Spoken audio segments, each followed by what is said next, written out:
Hello guys, what's going on? Welcome back to Chelsea Explained, as this is your match preview ahead of Chelsea Legia in the second leg in UEFA Conference League quarterfinals, where we're leading 3-0 from the first leg, and we had a pretty decent first half against them, and not good enough, but in the second half we stepped up massively and we could have scored 4, 5, 6 goals. Should be able to win this pretty comfortably.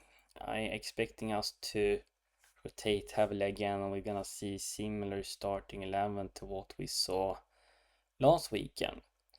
Now, in Maresca's press conference and last post-match interview after Ipswich, he has been questioned with some tough questions that he has replied on. A lot of Chelsea fans going crazy on social media, and not me particularly. I'm gonna try to explain why in this video. We're gonna go through the Maresca fan situation, continue to discuss around his tactics, what I like, what I don't like, what can get better. We're gonna go through my predicted lineup, etc., and what we need to improve upon. So before we continue any further, as usually, if you're brand new here, make sure to like this video, subscribe to my page, and hit that notification bell. Maresca was asked, about the sort of environment at the game against Ipswich, and some people feeling like he's blaming the fans, maybe a little bit to some extent, and if he meant that way, I don't really think you should blame the fans, but I can still understand where Maresca is coming from, because we played good until we made mistakes. Ipswich scored the first goal, then we made another mistake, they scored the second goal 20-25 minutes before the first half ended.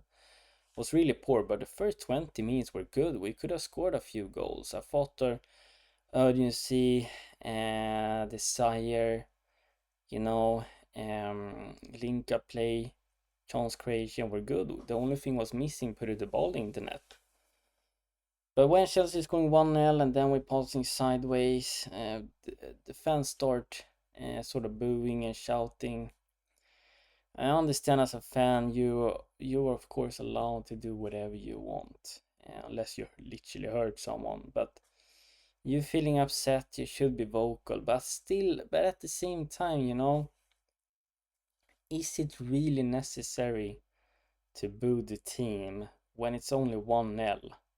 And we played pretty well. We played well in the first 20 minutes, and I felt like even if we scored a first goal, I felt like, you know what, okay, this was a mistake, this was a blip, but I still think we can turn this around because we're playing great.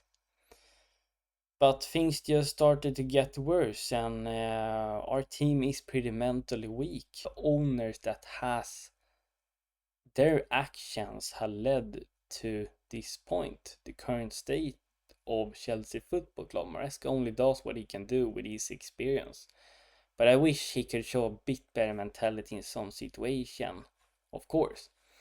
But booing the team after 20 minutes when they made 1-0, I think that is wrong. That is not gonna help the players play any better.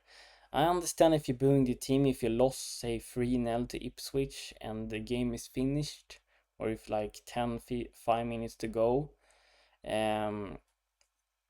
But just to boo the team for playing sideways passes, I understand you're gonna have to go forward, but it's not gonna help the team. It's just gonna make things worse. So let's move into the tactical sort of question, where he was asked if his style is not entertaining enough, and he explained that he think it is, but this is his only way. And I also saw people on social media going absolutely crazy that he can only play one style, but you gotta understand, this guy hasn't been a manager for a long time. He's not experienced. Of course he will only have one way, but at least he's sticking with it and building on it, trying to perfect it. You can have one sort of tactic, but then you can learn to make different tweaks depending on opponents we're facing. I think he's doing that. It's just that it takes time for players to understand it. It hasn't really clicked. But I can see Maresca's potential, because I see that we are slowly getting better. Maybe it's not that evident now because of the results, but I seen the tweaks he's making in game, and I seen that it helps us reclaiming control of the game. Just that we cannot finish the chances we're creating, and we are poorly defensively wise. We're lacking, leadership mentality, a proper spine, proper number nine up front. We're making mistakes that also causing two results go left this season. And I feel Maresca also have things to improve upon. Of course he has. Absolutely. Owners has created all of this at Chelsea. They are the ultimately ones that are responsible. If we as fans is booing, if we're not happy, it should be targeted towards them. They hire these gaffers. They hire the sporting directors. They built this model. They sacked all the elite we have in this club. I'm just trying to get you to think in a sort of other perspective, because if we only gonna blame on Maresca, I mean, you can criticize him, of course, but we're only gonna blame on his tactical way, identity, etc. I mean, he can't really change anything. It's only gonna get worse. I mean, if we're getting in a new manager, we're just gonna get in another new yes man, and we're gonna have to restart all over again. Then we as fans gonna be unhappy again. That manager is gonna get sacked again.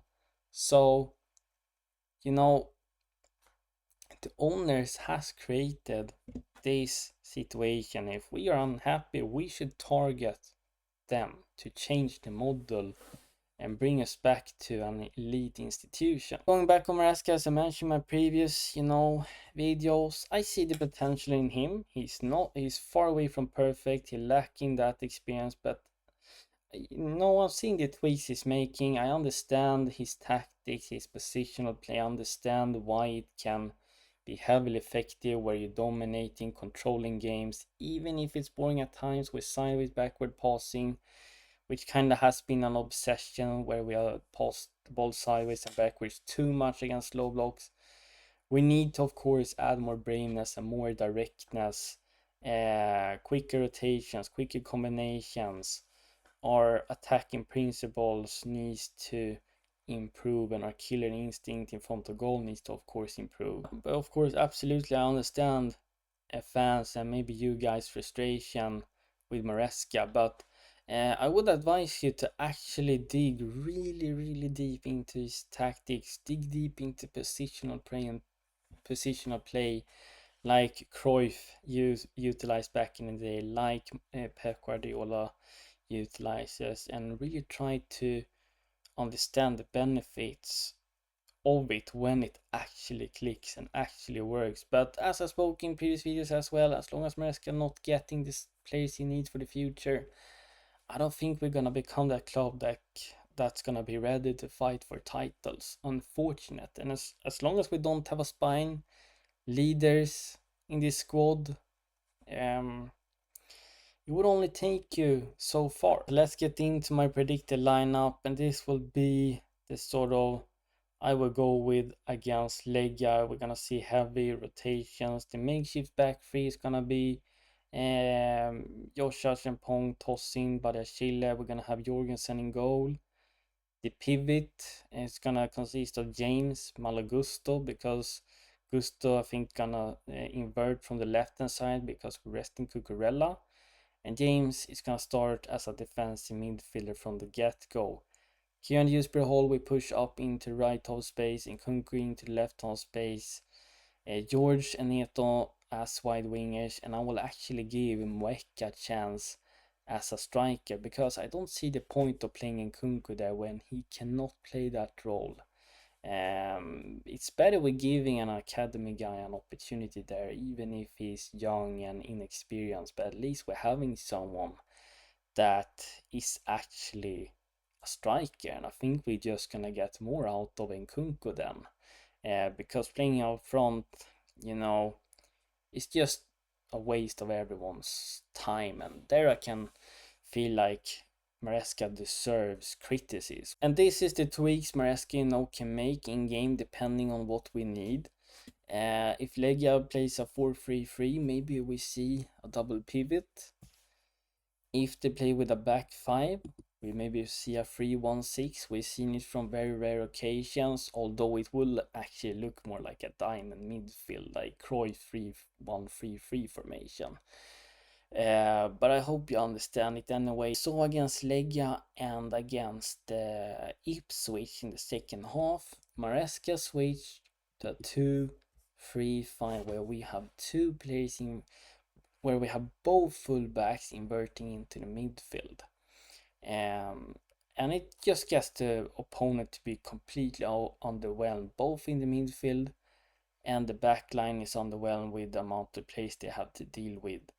And here we're also gonna have Josh Frimpong and Gusto at some times, making underlapping runs to really confuse the opponent's backline. They can interchange position with the half space players or the wide players to really, drag the opponent's player out the position, and pockets will open up where we can exploit with crosses, shots outside the box, cutback passes, quick 1-2 combination, etc. So this is the type of tweaks I want you guys to look out for in the last remaining games of the season, and really try to see it for yourself and see if it works. What we need to improve upon is, of course, be more clinical in front of the goal. We need better killing instincts. Our attacking moves just need a lot of refinement. We spam a lot of crosses that don't lead to anything. We need to stop with that. We need to put in low driven crosses, cutback passes, find players in half space that can take shot outside the box. We also need players to take responsibility with the chances they are dealt with. I see players missing the target completely, attempting weak shots. Some guys are shooting the ball up to the moon, all the way out into oblivion. You have to hit the target with power, or at least with precision. You have to shoot like you're gonna score. I expect Legia to just sit back in a 5-4-1 counter, hope for the best. They could also switch to a 4-3-3. They have a few formation they can rock between. So a score prediction, I think we're gonna win 3-0 again, and we're gonna win total of 6-0 in aggregate. We're moving further into the semifinals in Conference League. So this is going to be it for my match review. Let me know what you think of my talking points, and I will happily read it. And I thank you so much for watching, and CFCexplained is out. Bye.